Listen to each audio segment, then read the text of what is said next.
Hello Stampers and welcome to Laura's Stamp Pad. Today I'm going to show you another fabulous tutorial using the Lotus Blossom stamp set. That is this stamp set here. This is one of the Sale-A-Bration items that you can earn for free now through the end of March with a $50 order, and that's in the United States. So this stamp set is super fabulous. I've done a couple other tutorials, which I'll put a link down below for those, on how to use this with the three-step stamping. Today I'm going to show you, this one uses the three-step.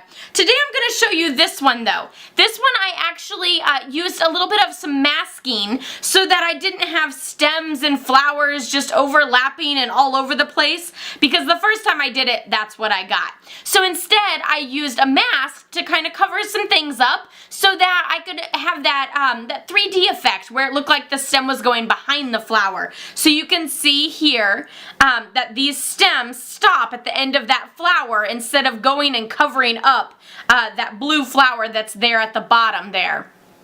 So I'm going to show you how to achieve that look today.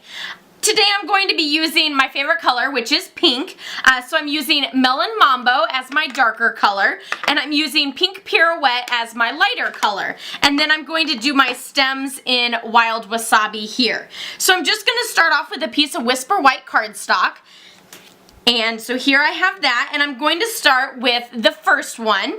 And with this one, I'm actually going to do it in the darker color. So I'm just going to stamp a few flowers here.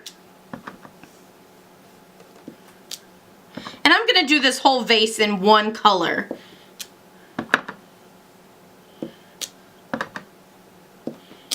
So there's all of my flowers. Now I'm going to take the second one and stamp it also in this dark Melon Mambo, and then I'm only going to do the lighter in that last one. So now we'll line them all up.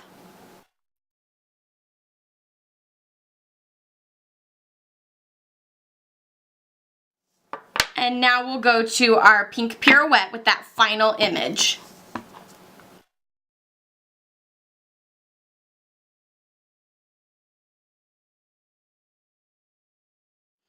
So there we have all of our flowers, and now for the stem, we're going to pull in our Wild Wasabi ink here.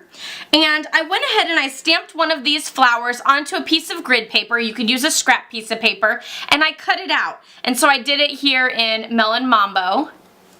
You can see it probably better there. And I'm just going to lay this over the images or the flowers that I don't want to be covered with ink. So now I'm going to take this one and go down.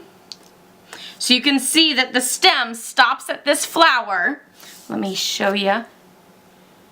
And then of course it pops out here again at the bottom, but that's okay because that's where my vase will go. And I will mask that one again and do this flower. And mask it again for this one.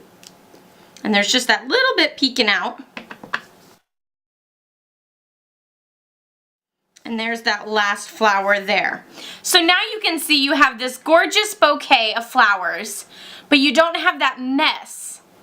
Because if I would have done it, then this flower down here would have had 1, 2, 3, kind of four different petals or leaves covering it up, and it would look like it was drowning out, and it would just kind of look like a mess. So then I have that. Then I took some soft sky cardstock and I ran it through with my ovals collection. And this is the number 4, so it's the 4th from the top or 4th from the bottom. And I'm just going to cut off the top and the bottom. And there's no real, you know, rhyme or reason for how much I cut off. You might have to cut off more or less depending on how big your vase is. See, my vase is going to come a little lower than before, so I'm just going to line it up there and then trim off the excess down here. You could use your paper trimmer and a pencil for a guide if you wish. And then to give this a little bit of dimension, I'm just going to take my Soft Sky sponge dauber and brush the edges. That gives that a little bit more of a 3D effect there. And you can always do the top and bottom if you wish as well.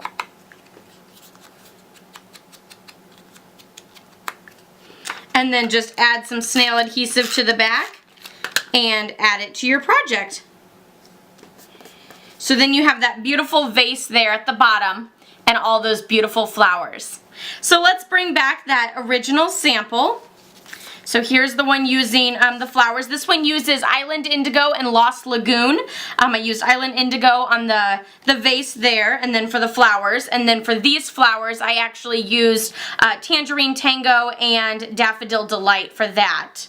I'm sorry, Hello Honey I think I used, not Daffodil Delight. And then this one here is just using the single flower there, and it uses all of the same color. I used Tangerine Tango for all of the stamped images there and just stamped off a few of them. So I hope you enjoyed this. I will do more samples of these and have them on my blog, so be sure to check that out at laurastamppad.com. I will also post the links below for all the other tutorials that I've done with this stamp set too. Happy stamping!